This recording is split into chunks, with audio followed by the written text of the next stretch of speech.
Chapter 1 Introduction. Hello, and welcome to Sleep Through History.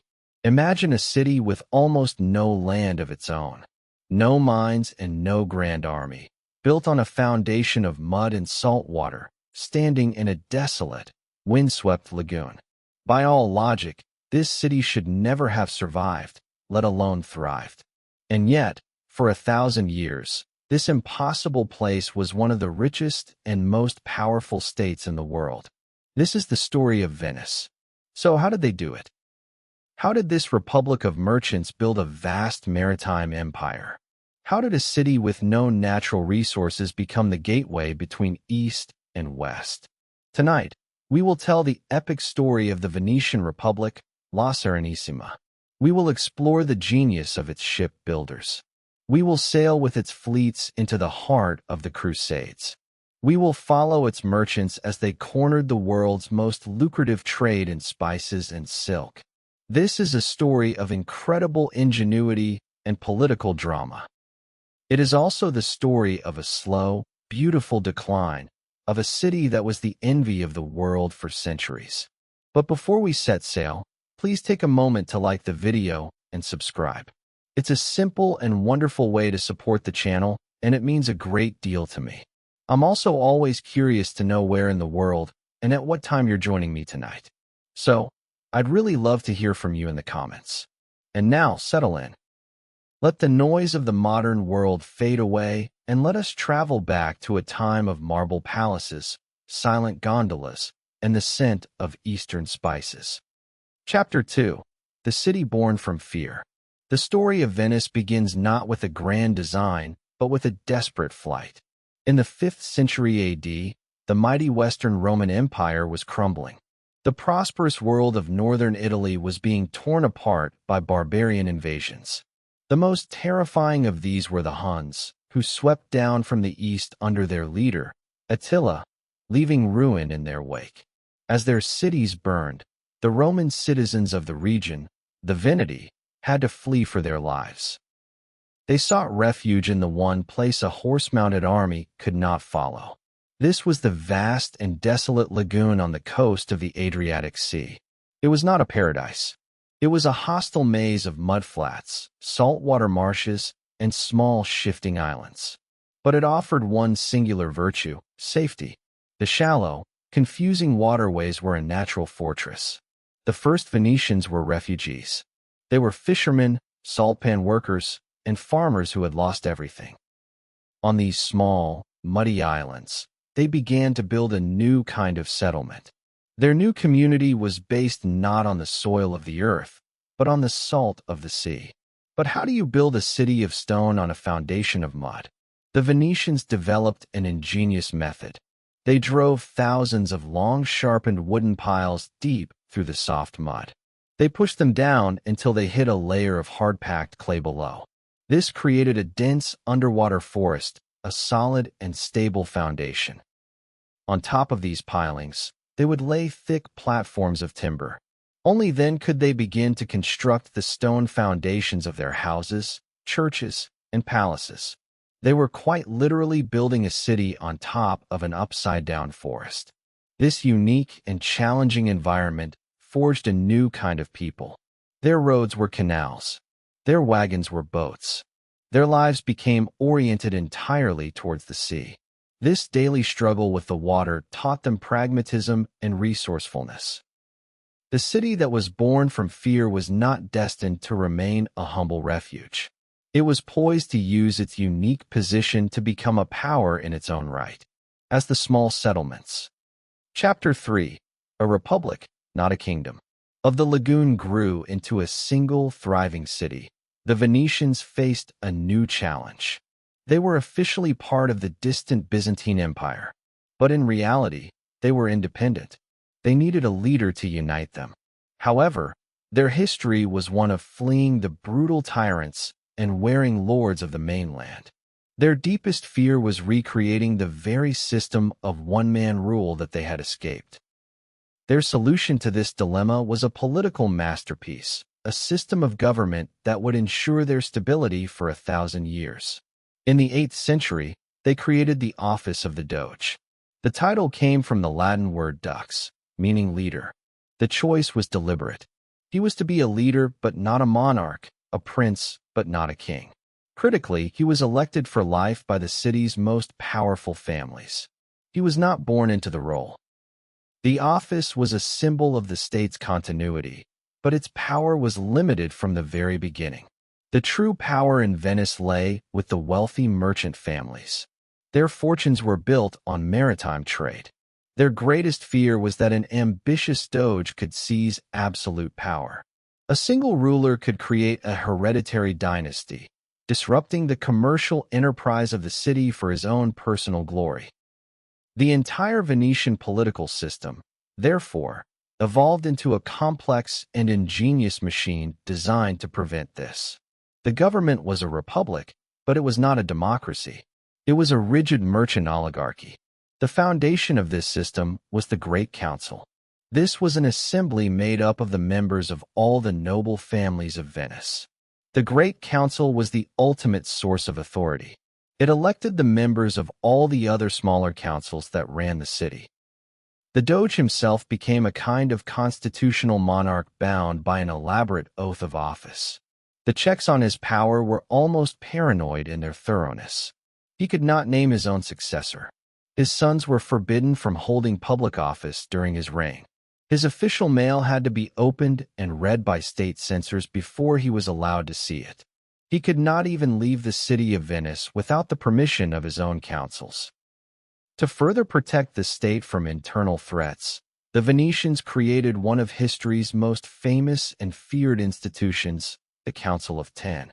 This was a small secretive committee that acted as a state security service. It was tasked with rooting out treason and conspiracies. Its agents were everywhere. Citizens were encouraged to anonymously denounce their neighbors by slipping messages into stone letter boxes placed around the city. The infamous Bocca di Leone, or lion's mouths. The Venetian system was a paradox. It was a republic built on a foundation of profound, institutionalized mistrust. Yet this complex web of checks and balances was incredibly successful. While the rest of Europe was constantly torn apart by the ambitions of feudal kings, Venice enjoyed a stability that was the envy of the world.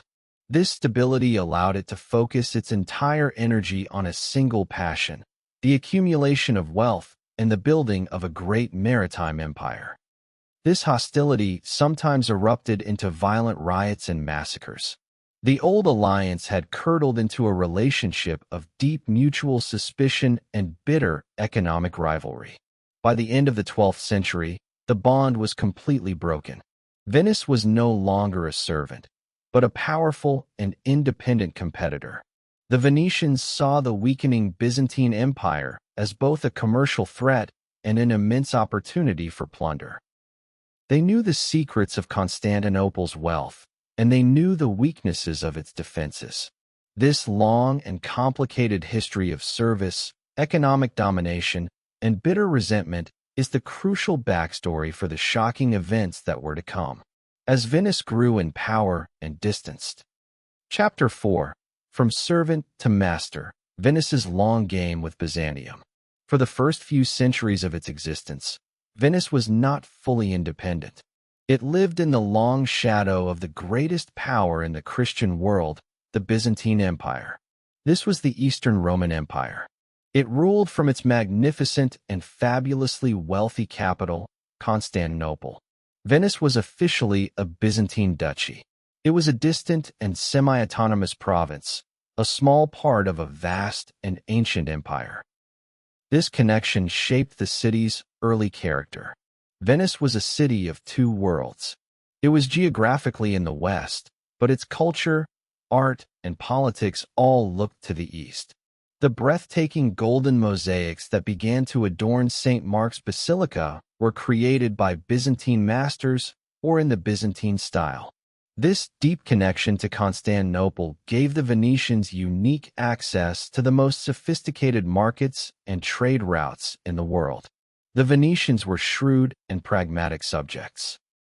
They used their relationship with the empire to their own advantage. Their growing navy, the best in the region, often served as a mercenary fleet for the Byzantine emperor. The emperor frequently needed help to fight off Norman and Arab threats in the Mediterranean. Venice provided this vital naval support, but it always came at a price. The most important payment came in the year 1082. The Byzantine Emperor Alexios I Komnenos was desperate for Venetian help against an invasion. In return for the service of their fleet, he issued an imperial decree known as a Golden Bull. This decree granted Venetian merchants staggering trading privileges throughout the Byzantine Empire. They were allowed to trade completely tax-free in most of the empire's major ports, including Constantinople itself. They were even given their own district and docks in the capital. This was a massive economic coup for Venice. It gave them a huge competitive advantage over their rivals like Genoa and Pisa, but it also slowly began to drain the Byzantine economy. The empire was now deprived of huge amounts of tax revenue. The relationship began to change. The Venetian servants were now becoming richer and more powerful than their Byzantine masters. Over the next century, this imbalance led to growing tension and resentment. The people of Constantinople grew to hate the arrogant and wealthy Venetian merchants who now dominated their city's commerce itself from its old master, the Byzantine.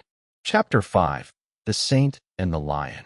Empire. Its leaders knew the city needed a new spiritual heart. A great power required a great patron saint, one whose prestige could rival the apostles of Rome and Constantinople. Their current patron was a minor Byzantine figure, a constant reminder of their former subservience. To be truly independent, Venice needed a relic of the highest order, and so they set their sights on the body of St. Mark the Evangelist himself. There was just one problem. The sacred remains of St. Mark were housed in a shrine in Alexandria, Egypt, a city then under the control of the Muslim Caliphate. In the year 828 AD, two Venetian merchants, Buono de Malamaco and Rustico de Torcello, embarked on an audacious and sacrilegious mission. Their goal was a holy theft, an act of pious larceny to bring the evangelist home to their city. The two merchants sailed to Alexandria. Through a combination of bribery and persuasion, they convinced the keepers of the shrine to let them take the saint's body. They claimed they were saving the holy relic from potential desecration by the local rulers, giving their heist a veneer of religious duty. Their greatest challenge, however, was smuggling the body past the caliph's customs officials at the port. It was here that the merchants displayed the cunning and pragmatism that would come to define their republic. They placed the saint's body in a large basket and covered it with layers of pork and cabbage leaves. As the story is told, when the Muslim officials, who consider pork to be unclean, came to inspect the cargo, they recoiled in disgust. They waved the ship through without a proper search. The daring plan had worked perfectly. The arrival of St. Mark's body in Venice was a moment of profound transformation. The entire city erupted in celebration. No longer a cultural province of Byzantium, Venice was now a major pilgrimage destination. Its sacred authority could rival that of Rome itself. The magnificent golden St. Mark's Basilica was commissioned to be the new permanent home for the evangelist's remains, becoming the spiritual and political heart of the Venetian state. With their new patron saint came a new powerful symbol. The traditional icon for St. Mark the Evangelist is a winged lion. Venice immediately adopted this as its own. The Lion of St. Mark, often depicted holding a book, became the official symbol of the Republic. It was stamped on coins, flown on the banners of their warships, and carved into the gates of every city they conquered. The theft of a saint's body was the ultimate declaration of Venetian ambition. It was a sacred act of larceny that severed their old ties and laid the divine foundation for the independent empire to come. Venice now had a Chapter 6. The Arsenal, forging a navy on an assembly line, stable government, and a divine protector.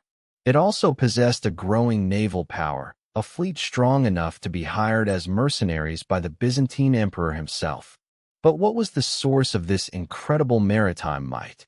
The answer, the true physical heart of the Republic, was forged in a single, vast, and highly secret location.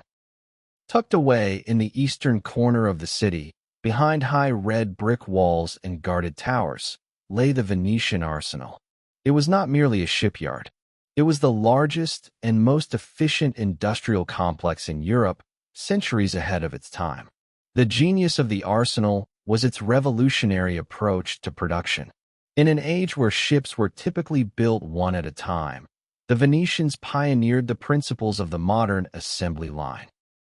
The process began with the mass production of standardized interchangeable parts. Within the arsenal's sprawling complex, dedicated workshops were filled with highly skilled workers known as the arsenalati. They did nothing but produce identical components: oars, rudders, masts, and vast quantities of rope. These parts were then stored by the thousands in massive warehouses, ready for use at a moment's notice. The assembly of a ship took place along a production canal that flowed through the heart of the complex. A bare pre-built hull would be towed into the canal at one end. As it moved down the waterway, it would stop at a series of stations. At each stop, a different guild of specialized arsenal workers would swarm the vessel. They fitted it with the specific parts they had mastered. One team would install the rowers' benches. Another would step the mast and rig the sails. In the final stages, the ship would be armed first with crossbows and later with the powerful new technology of cannons cast in the arsenal's own foundries. This system was so astonishingly efficient that it was said a visiting dignitary in a famous demonstration witnessed a new war galley being fully assembled and armed in the time it took him to eat a leisurely dinner. At the peak of its power, Venice could outfit and launch a fully equipped warship in a single day. This incredible speed gave the Republic a strategic advantage that no rival could match. In times of war, they could generate a massive fleet almost instantly, stunning their enemies with the sheer scale and speed of their mobilization. The arsenalati who worked here were an elite and privileged class. They were state employees with guaranteed lifelong jobs, pensions, and even housing for their families. In return for this security, they were fiercely loyal and sworn to secrecy. They were the guardians of the state's most vital military and industrial secrets. The arsenal was a fortress, not just against enemy fleets, but against the prying eyes of rival powers desperate to steal the secrets of Venice's industrial might. The arsenal was far more than a shipyard.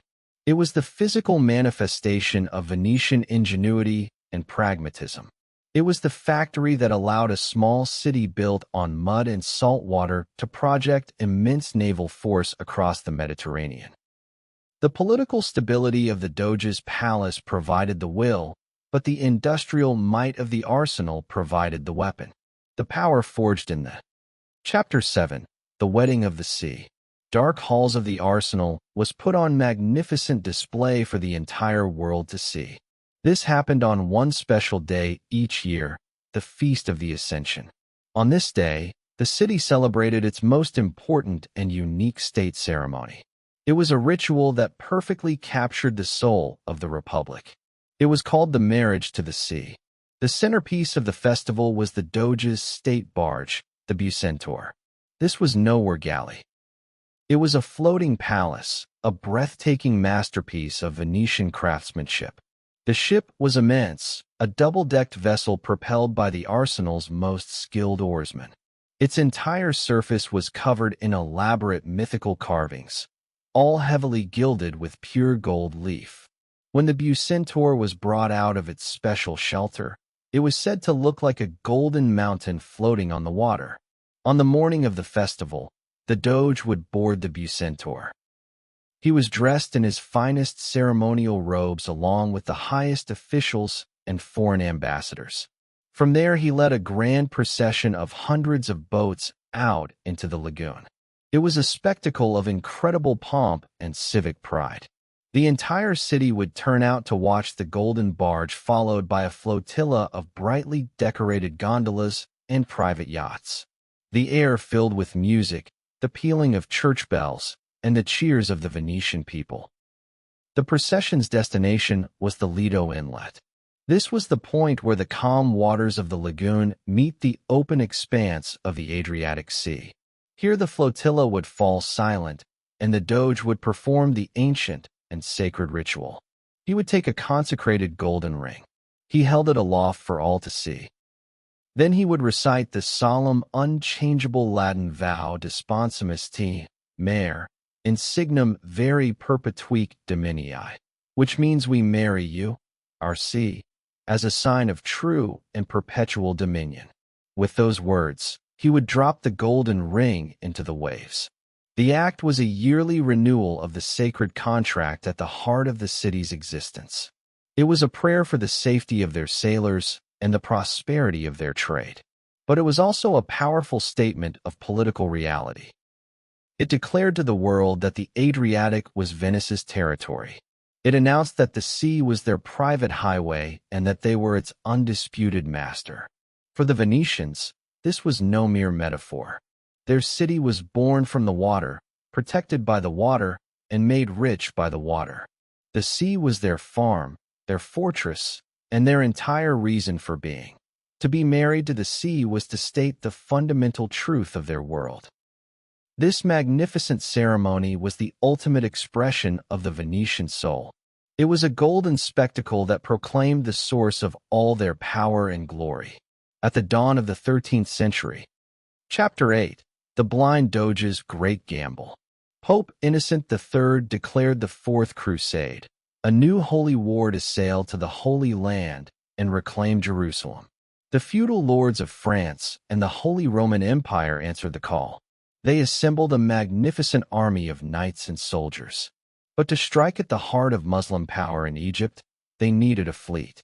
There was only one city in the world that could provide it: Venice. The leader of Venice at this time was one of the most remarkable figures of the Middle Ages. His name was Doge Enrico Dandolo. He was an old man, well into his 90s, and he was blind. Yet his mind was as sharp as any man half his age, and his ambition for the glory of Venice was boundless. The Crusader envoys arrived and made their request. They needed a fleet to transport 33,000 men and 4,500 horses. Dandolo and the Venetians drove a hard bargain. They agreed to suspend all their normal commercial activities for over a year. They would dedicate the entire industrial might of the arsenal to this one massive project. The price for this service was a staggering 85,000 silver marks. The Crusaders agreed, and Venice went to work. In the summer of 1202, the Crusader army arrived at the Lido of Venice. A crisis immediately erupted. The army was far smaller than promised. Thousands of knights had taken different routes or dropped out. As a result, they could only pay a fraction of the enormous agreed-upon price. The situation was a disaster for both sides. A massive armed foreign army was now trapped on an island in the lagoon, unable to fulfill its holy vow, and Venice was on the brink of bankruptcy, its expensive new fleet sitting idle in the harbor. It was in this moment of crisis that the blind Doge Dandolo revealed his cunning genius. He made a proposal to the desperate Crusaders. They could, he suggested, pay off the rest of their debt, not in silver, but in service. Their first target, he announced, would not be Egypt. It would be the Christian city of Zara, a trading rival of Venice on the Dalmatian coast. The Crusaders were aghast. They had taken a sacred oath to fight the enemies of Christ. Now they were being asked to attack a fellow Christian city for the commercial benefit of Venice. Many protested this blatant hijacking of their holy mission. Some abandoned the crusade in disgust, but the majority, trapped in debt and desperate, reluctantly agreed. To seal the deal, the aged Enrico Dandolo performed a masterful act of political theater. During a great mass in St. Mark's Basilica, he declared that he, despite his age and blindness, would personally take the cross and lead the crusade. The great fleet paid for with Venetian silver, and crusader desperation finally set sail. Dandelo's great gamble had paid off. He had successfully diverted the entire Fourth Crusade onto a new, unforeseen, and controversial path, replacing its sacred purpose with the cold, hard logic of Venetian ambition. And so in the autumn of 1202, the great crusader and Venetian. It was the great sack of Constantinople. For 3 days, the city was subjected to an orgy of looting, destruction, and murder. Palaces and churches were stripped of their priceless holy relics and ancient treasures. The great library was burned. Magnificent bronze statues were torn down and melted for coin. Venice played a shrewd and calculated game in the division of the spoils. The French knights took land, but Venice took the prizes that mattered most for a maritime empire. They looted the famous 4 bronze horses, a future symbol for St. Mark's Basilica. They took control of 3/8s of Constantinople itself, and they claimed a string of strategic ports and islands throughout the Byzantine Empire, including the crucial island of Crete. The Fourth Crusade never reached the Holy Land. It had instead shattered the ancient Christian Byzantine Empire. It had also enriched Venice beyond its wildest dreams. With the wealth of Constantinople in their vaults and its most strategic ports under their control, Venice was no longer just a powerful city-state. It was now a true empire, the undisputed master of the Eastern Mediterranean. In the chaotic aftermath of the sack of Constantinople. Chapter 9. The Conquest of the Queen of Cities. Fleet appeared before the harbor of Zara. When the people of the city saw the massive armada, they were terrified. They were devout Catholics.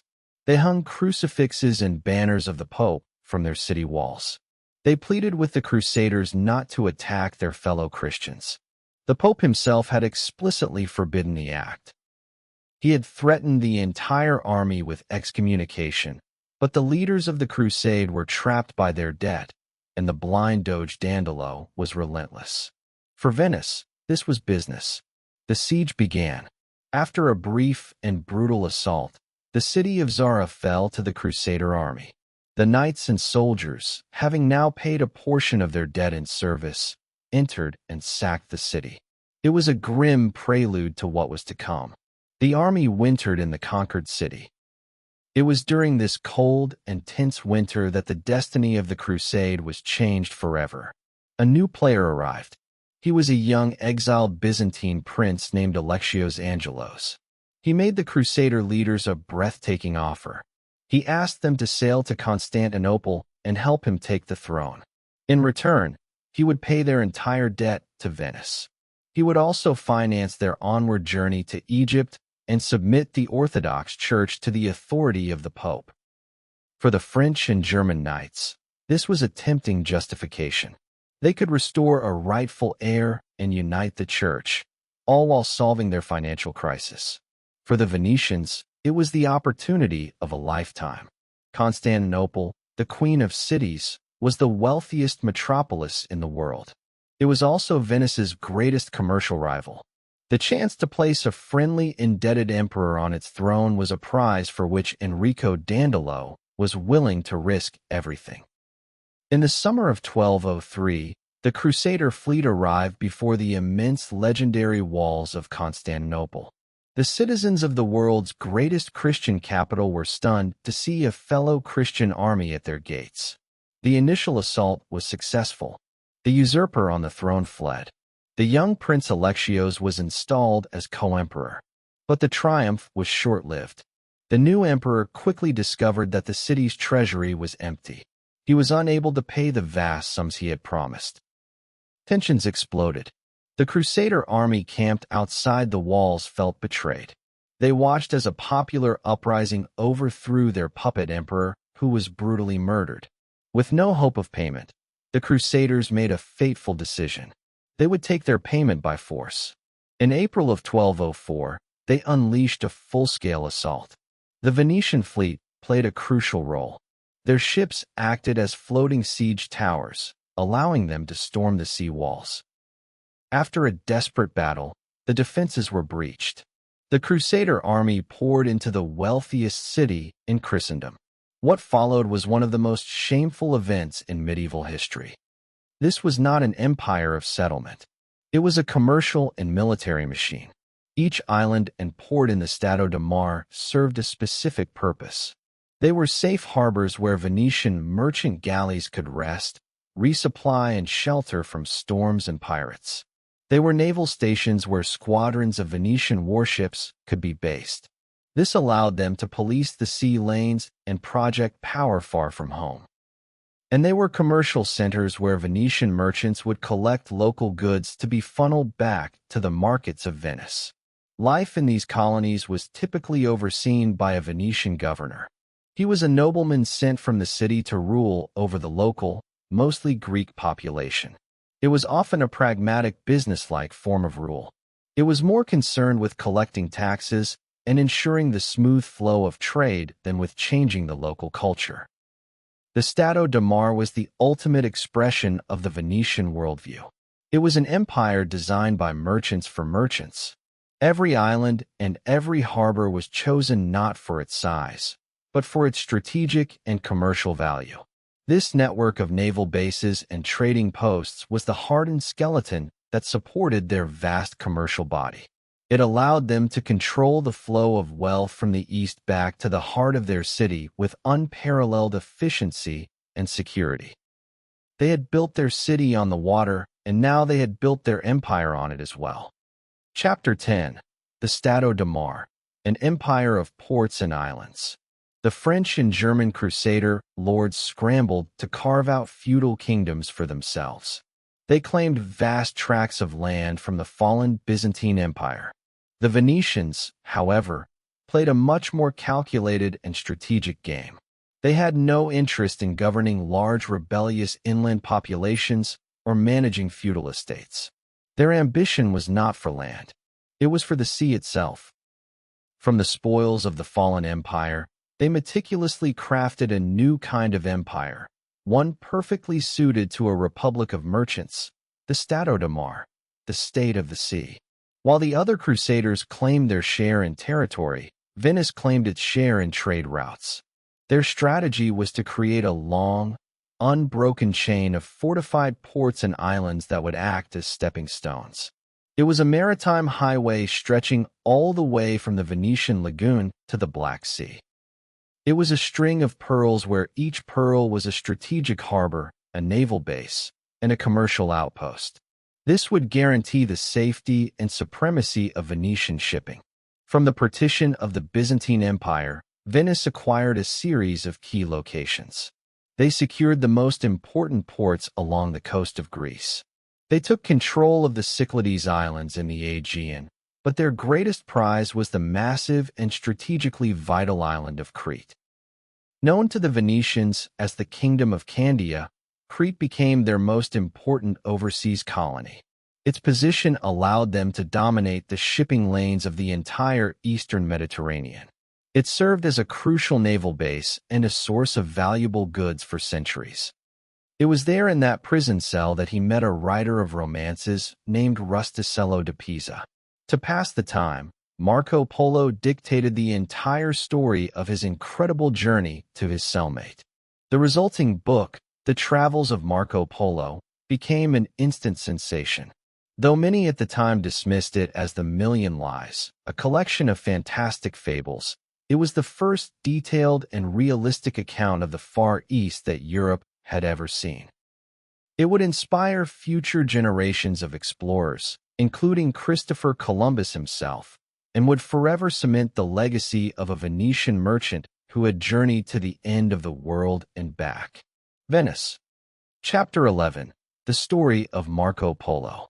The Venetian empire of ports and islands was designed to funnel the riches of the East to the West. But one Venetian's journey went far deeper beyond the familiar trade routes to the very source of those riches. His name was Marco Polo, and his story would become the most famous travelogue in history. The adventure began in 1271. Marco, then just a 17-year-old boy, set out from Venice with his father and uncle. They were merchants, and this was an ambitious trading mission. Their journey was not a swift voyage by sea, but a long, arduous trek overland, following the legendary network of paths known as the Silk Road.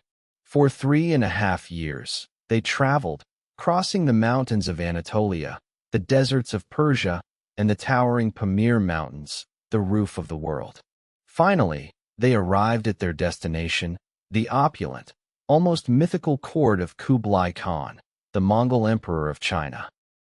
The Khan was a sophisticated and curious ruler, and he was fascinated by these strange men from a distant land. He took a particular liking to the young Marco Polo. He found him to be intelligent and a keen observer. For the next 17 years, Marco Polo did not just trade.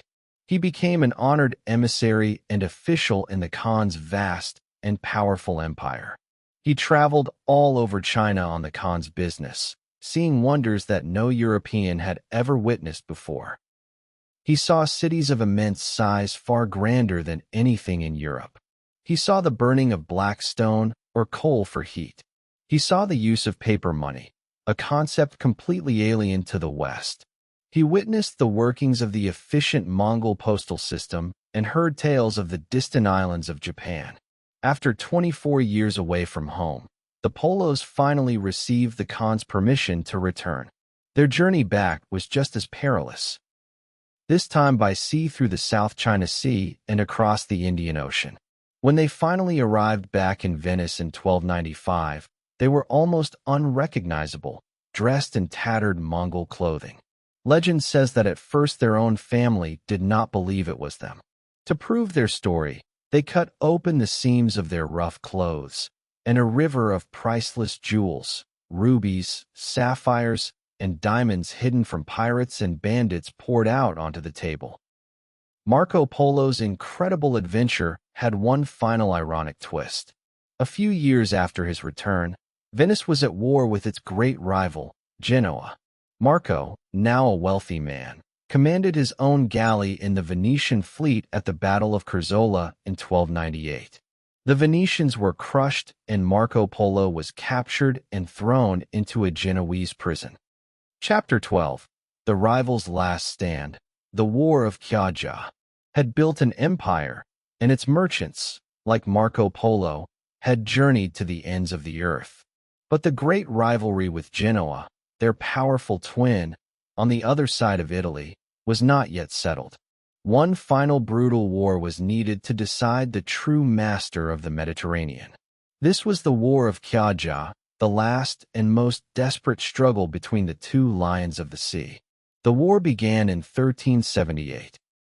In a brilliant and daring move, the Genoese fleet achieved what no enemy had ever done before. They sailed into the Venetian lagoon itself. They smashed through the city's outer defenses and captured the strategic port of Chioggia at the southern end of the lagoon. For the first time in its history, Venice was directly threatened, its own waterways occupied by a hostile fleet. This was the Republic's darkest hour. The enemy was at the very gates of the city. The Genoese fleet established a blockade, cutting Venice off from the sea, its only source of food and wealth. The city began to starve. The Genoese admiral, full of confidence, sent a message to the Venetian Doge. He declared he would not grant peace until he had tamed the Lion of St. Mark itself, a promise of total conquest. In this moment of desperation, the Venetians mounted one of the most remarkable comebacks in naval history. They rallied every ship and every man they had left. They freed their best admiral, Vetter Pisani, from prison to lead them. He proposed a supremely audacious gamble to blockade the blockaders. Under the cover of night, the Venetian fleet sailed south. They reached the narrow sea channels that led out of the Chioggia lagoon, the only escape route for the Genoese fleet. There they sank old, heavy ships filled with stone, completely sealing the exits. The entire Genoese fleet, the victors of a moment ago, was now trapped inside the very harbor they had just conquered. The situation was completely reversed. The siege of Venice became the siege of Chioggia. For 6 grueling months, the Venetians held their position, cutting off all food and supplies to the trapped Genoese sailors. It became a brutal war of attrition. Finally, starving and with no hope of rescue, the once mighty Genoese fleet was forced into a humiliating and total surrender. The victory was absolute. The War of Chioggia had broken the back of Genoese sea power forever. While Genoa would remain a financial center, its challenge for maritime supremacy was over. Venice now stood alone, the undisputed master of Mediterranean trade. Having vanquished its greatest rival in a war it had almost lost, the Republic was now truly free to enter its golden age. Venice now stood alone as the master of the Mediterranean. Its victory over Genoa had. Chapter 13. The Lords of Spice and Silk secured its trade routes. Its empire of ports and islands was a perfectly designed machine. This machine was created for a single purpose: to control the most valuable and profitable trade on earth. In medieval and Renaissance Europe, true wealth was not just gold. It was spice. Pepper, cloves, cinnamon, and nutmeg were commodities of almost unimaginable value. They were preservatives for meat, essential ingredients in medicine, and the ultimate status symbol for the rich. Their origins in the far-off spice islands of the East were a complete mystery to most Europeans. This made them seem magical and exotic. A small sack of peppercorns could be worth more than a man's entire lifetime of wages. A pound of nutmeg was often valued more highly than a pound of gold. For centuries, Venice positioned itself as the sole gatekeeper of this incredibly lucrative trade. The journey of the spices was a long and perilous one. They were carried by Arab and Indian sailors across the Indian Ocean. They were then moved by long camel caravans across the deserts of Arabia. They finally arrived at the great Mediterranean ports of Alexandria in Egypt and Aleppo in Syria. It was here at the threshold of Europe that the Venetians were wading through a combination of advantageous diplomatic treaties with the sultans of Egypt, the raw power of their navy, and their network of strategic island colonies. Venice established a virtual monopoly. No other European power could effectively buy spices at their source. The lifeblood of this trade was the great Venetian merchant galley. These massive, primarily sail-powered ships, often traveling in protected convoys, would arrive in Alexandria laden with the goods of Europe like Flemish wool and German iron. They would exchange these for the precious cargo from the East. Then began the triumphant journey home, their hulls filled with the fragrant, priceless dust that was the foundation of the Republic's fortune. The arrival of a spice convoy in Venice was a moment of citywide celebration. The ships would unload their cargo at the bustling markets of the Rialto, the air filled with the exotic scents of the Orient. Here, under the watchful eyes of state inspectors, every sack of pepper was weighed, taxed, and sold to the merchant houses of the city. From the warehouses of Venice, the spices were then distributed to the rest of the continent. The immense profits from this monopoly funded the splendor of the city. It paid for the magnificent marble palaces that lined the Grand Canal. It paid for the breathtaking artworks of Titian and Veronese. It paid for the powerful war fleets that were built in the arsenal. The city of Venice, a glittering jewel on the water, was a city built on a mountain of spice. Venice was now at the peak of its wealth. Chapter 14. The Turn to the Land. Its maritime empire funneled the riches of the East into its coffers.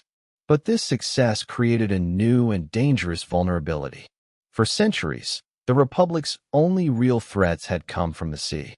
This was a challenge they had mastered. Now, a new danger was growing on their very doorstep. Powerful and aggressive states were consolidating on the Italian mainland. The greatest of these was the Duchy of Milan, ruled by the ambitious and expansionist Visconti family. Their goal was to conquer all of northern Italy. The leaders of Venice realized that their lagoon was no longer a perfect defense. A powerful enemy controlling the shore could cut off their vital food supplies. They could also sever the land trade routes that ran from Venice over the Alps into the rest of Europe. The sea had made them rich, but the land could make them starve. This new threat sparked a fierce political debate within the Doge's palace.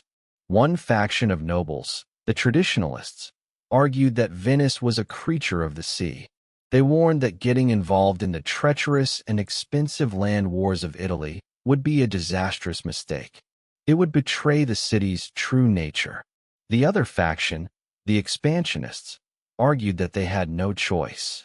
To remain secure, Venice had to control its own backyard. It needed to forge a deep defensive buffer zone on the mainland. After a long struggle, the expansionist party won the debate. In the early 15th century, under the leadership of Doge Francesco Foscari, Venice made a radical shift in its grand strategy. It began a long and costly series of wars to conquer the territory behind it. This was the birth of the Stato di Terra, the state of the land. The campaign of conquest was swift and successful at first. Through a combination of skillful diplomacy and decisive military action, Venice took control of a series of nearby cities. They captured Padua, then Vicenza, and finally the great city of Verona. This expansion gave them control of the major rivers and the fertile farmlands of the Veneto region.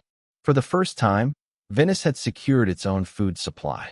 This was a monumental change for the Republic. Venice was no longer just a maritime empire. It was now a major Italian land power as well. This new land empire would bring the city great security and new resources. But it would also embroil Venice in a century of brutal, complex, and expensive land wars. This was a very different kind of conflict from the naval battles they had mastered, and it would demand a new kind of soldier to fight it.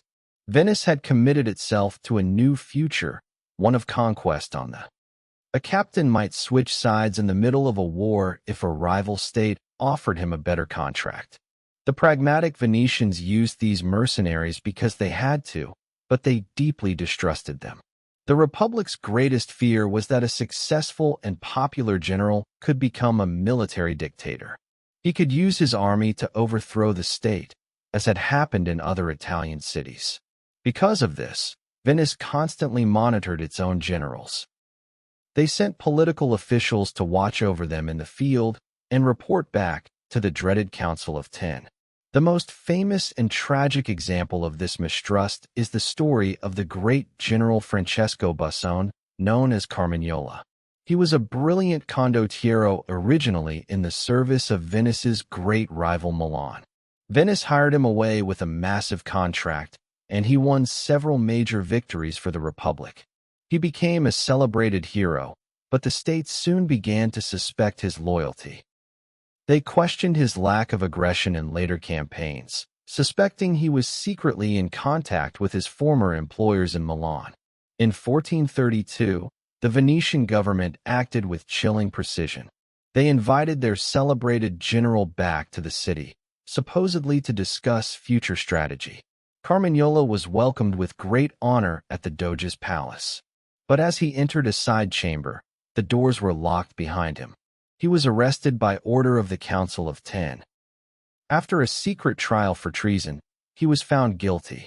He was led out into the Piazza San Marco between the two great columns and publicly beheaded.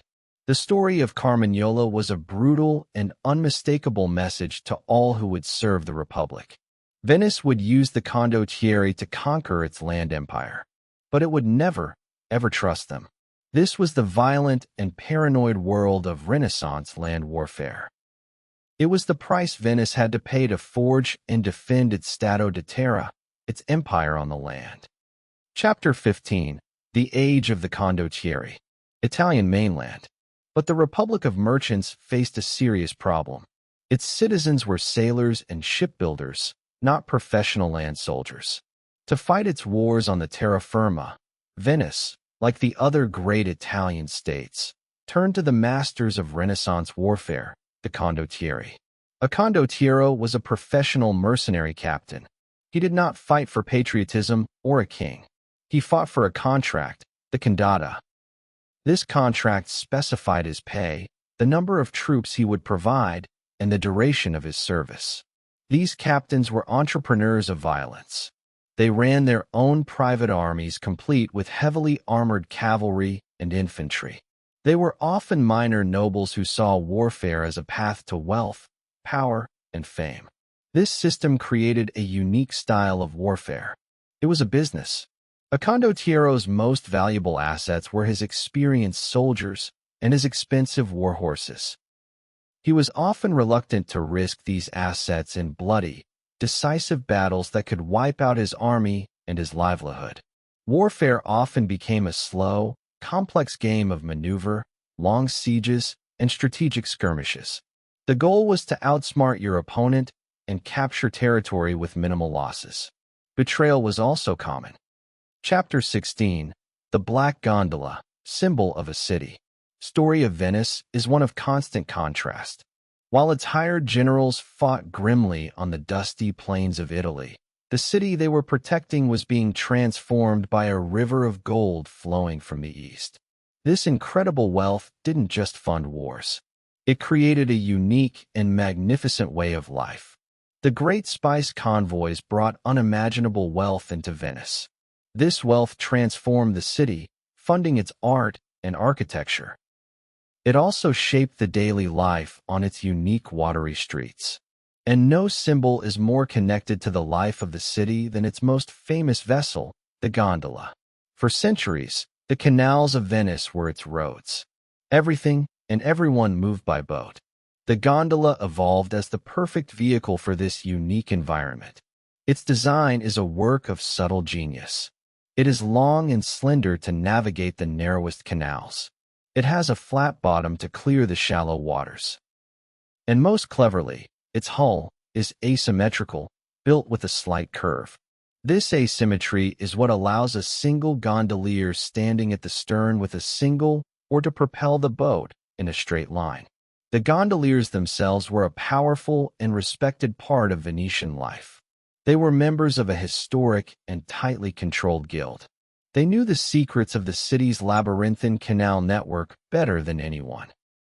They were the city's taxi drivers, its confidants, and the silent witnesses to its many secrets. During the height of the Renaissance, the gondola became a symbol of status. Wealthy noble families competed fiercely to own the most lavishly decorated boat. They adorned their gondolas with rich, colorful fabrics, intricate carvings, and gleaming gold leaf. The canals were filled with these magnificent floating displays of private wealth, a stark contrast to the Republic's ideal of public modesty. The state decided to put a stop to this ostentatious competition. In 1562, the Venetian government passed a sumptuary law. This was a law designed to curb extravagant spending. It decreed that all gondolas, with the exception of a few ceremonial state boats, must be stripped of their decorations and painted a uniform simple black. This law perfectly encapsulated the Venetian mindset. It enforced a public image of sober republican equality, forcing the city's powerful nobles to conceal their immense wealth behind a veil of uniformity. The Black Gondola became an icon. It was a symbol of the unique culture of Venice, a city of outward modesty that hid a world of private luxury. This law controlling even the color of a boat was a perfect example of the Venetian state's power over the public and private lives of its citizens. And this obsession with control extended from the canals into the most sacred and dangerous realm of all, religious belief. Across Renaissance Europe. Chapter 17. The Venetian Inquisition, a republic's holy office. The Catholic Church had a powerful and feared tool for enforcing its doctrine. It was called the Inquisition, a special court tasked with finding and punishing heresy, beliefs that contradicted the official teachings of the Church. But the Republic of Venice, as always, did things its own way. While it was a devout Catholic state, it famously insisted on running its own state-controlled inquisition. The reason for this was pure pragmatism. The Venetian state was built on international trade. Its city was a cosmopolitan melting pot. It was filled with foreign merchants, including German Lutherans, Orthodox Greeks, and Jews. An overly zealous Rome-controlled Inquisition could have triggered diplomatic incidents. It could have disrupted the vital trade relationships that were the lifeblood of the city. For Venice, commercial stability was just as important as religious purity. The Venetian system was unique.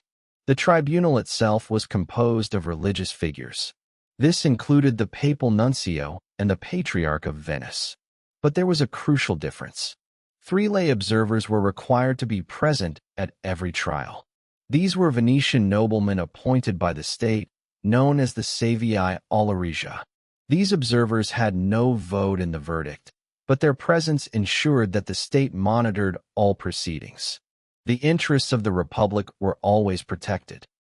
They could suspend a trial if they felt it was politically motivated or damaging to Venice. As a result, the Venetian Inquisition was generally considered less brutal.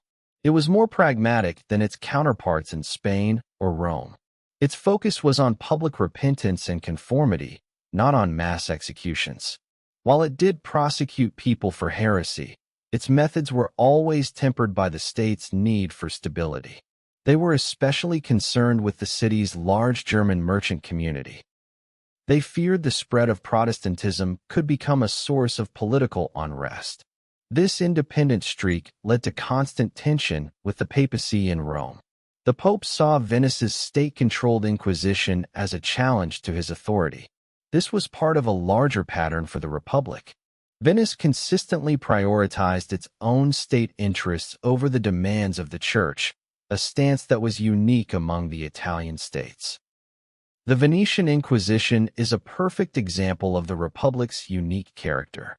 It was a city that managed to be both deeply pious and fiercely independent. It found a way to balance the demands of faith with the practical necessities of running a global commercial empire. Even in the sacred and terrifying matter of heresy, the final loyalty of Venice was to the state and to the stability of the Republic. But that hard-won stability, so carefully guarded from within, was about to face its greatest ever threat from the outside. Chapter 18: The Last Great Victory, the Battle of Lepanto. Venice's golden age of commercial supremacy was not destined to last forever. Throughout the 15th and 16th centuries, a formidable new power rose in the east, the Ottoman Empire. The fall of Constantinople to the Sultan in 1453 was a seismic shock to the Venetian world. It placed a mighty and aggressive empire in direct control of their vital trade routes to the Black Sea. What followed was a century of relentless, draining warfare. One by one, Venice's valuable ports and islands in the Aegean, its Stato de Mar, came under attack. The Republic found itself in a constant, incredibly expensive struggle to defend its maritime empire from the might of the Ottomans. This long conflict reached a breaking point in 1570. The Ottomans launched a massive invasion of the rich and strategically vital Venetian-held island of Cyprus.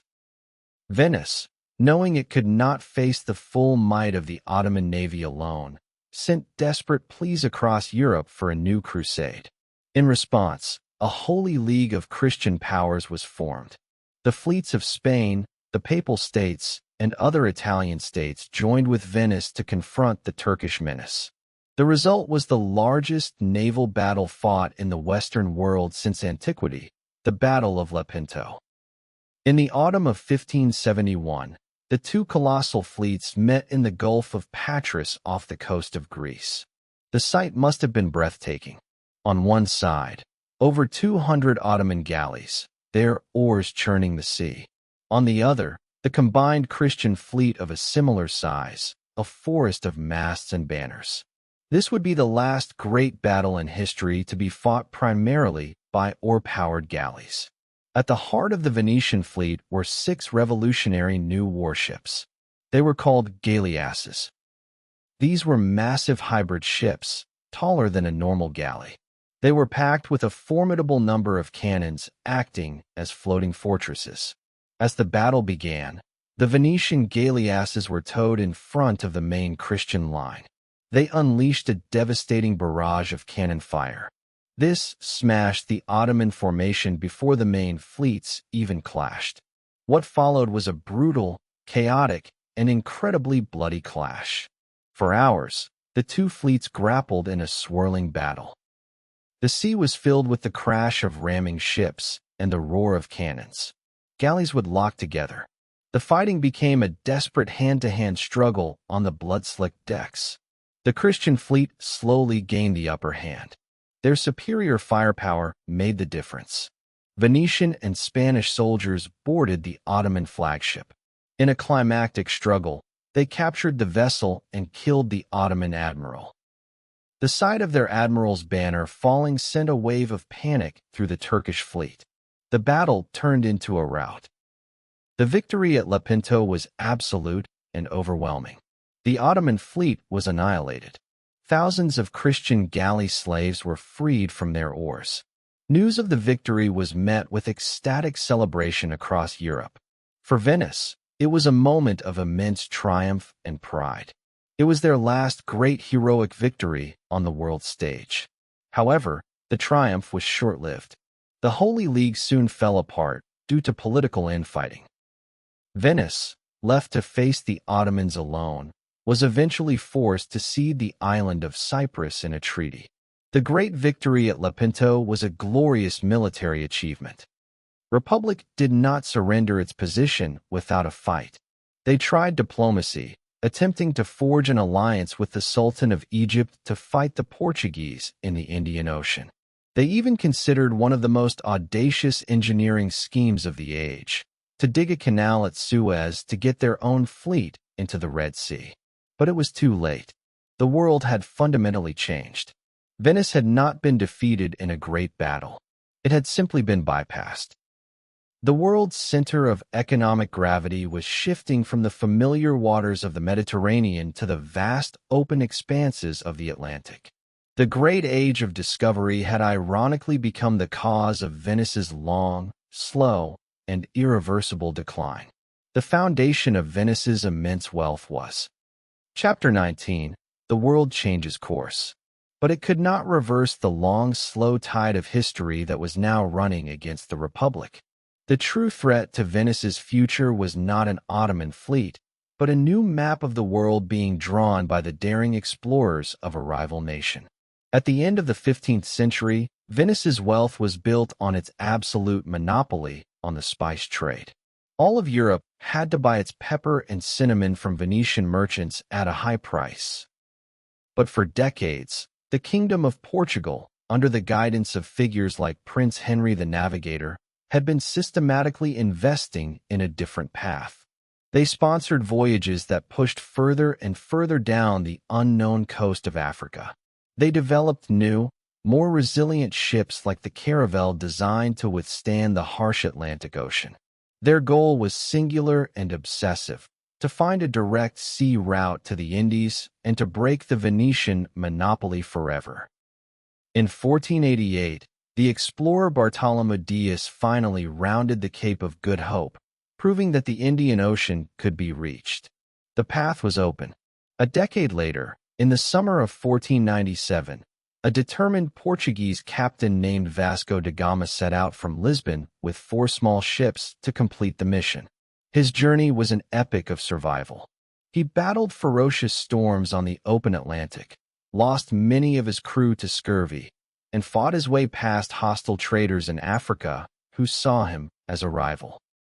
Finally, after 10 grueling months at sea, his battered fleet dropped anchor in the port of Calicut, India in May of 1498. He had done it. For the first time, a European navigator had sailed from Europe to India. The news of da Gama's successful return traveled slowly. First, as a rumor whispered in the marketplaces, then as a terrifying confirmed fact in diplomatic letters. When the news was finally made public in Venice, it was met with horror. The Venetian diarist Girolamo Priuli wrote that it was the worst news the Republic could ever have received. The far-sighted merchants of the city understood the devastating implications. Their entire economic model was now obsolete. The Portuguese could ship spices directly to Lisbon for a fraction of the cost, shattering the foundation of Venetian wealth. The Chapter 20.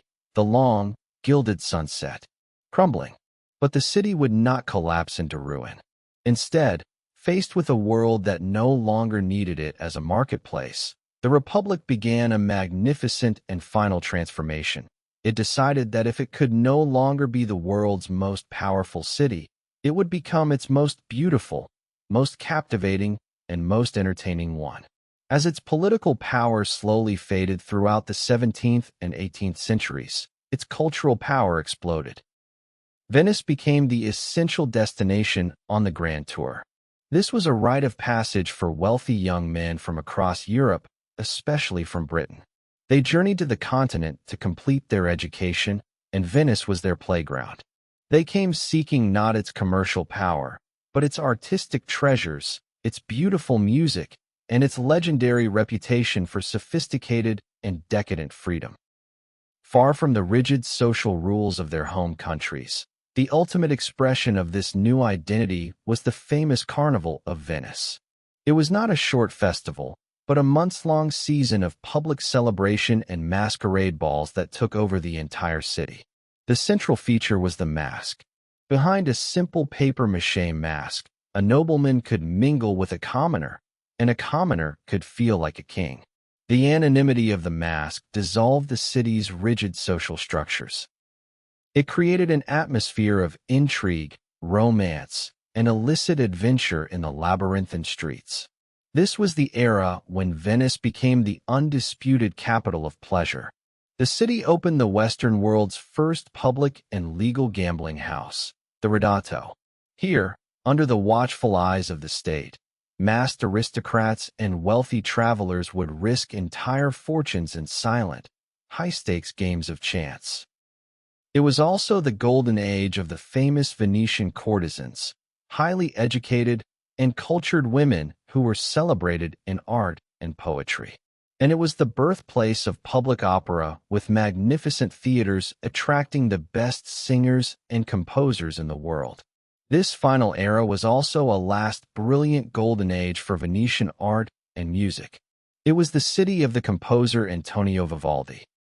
His vibrant and energetic concertos, many written for the all-female orchestra at the city's orphanage, became the soundtrack to this gilded age.